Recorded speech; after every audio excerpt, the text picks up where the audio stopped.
আসসালামু আলাইকুম ওয়া রাহমাতুল্লাহি ওয়া বারাকাতুহু। আলহামদুলিল্লাহি নাহমাদুহু ওয়া নুসাল্লি আলা রাসূলিহিল কারীম ওয়া আলা আলিহি ওয়া সাহবিহি আজমাইন। আউযু বিল্লাহি মিনাশ শাইতানির রাজিম। বিসমিল্লাহির রহমানির রহিম।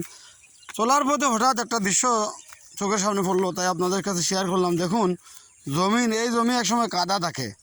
এই যে বৈশাখ জ্যৈষ্ঠ মাসে এগুলো কাদা থাকে, এত কাদা থাকে যে মানে ক্ষেত করা হয় আর কি, আপনারা জানেন।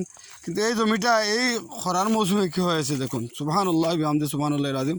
আবার আল্লাহ তাআলার রহমতের বৃষ্টি দিয়ে এই মরা মাটিকে আবার ফসল ফলার উপযোগী করে দিবেন। সে আল্লাহর শুকরিয়া আদায় করি, আলহামদুলিল্লাহ। আসুন আমরা আল্লাহর আনুগত্যশীল বান্দা হই। রিজেক এবং হায়াত মৌত সব কিছু আল্লাহ তাআলা ফয়সলা করে থাকেন, এই আস্থা এবং বিশ্বাস আমরা রাখি। আল্লাহ আমাদের কবুল করুন, আমার জন্য দোয়া করবেন।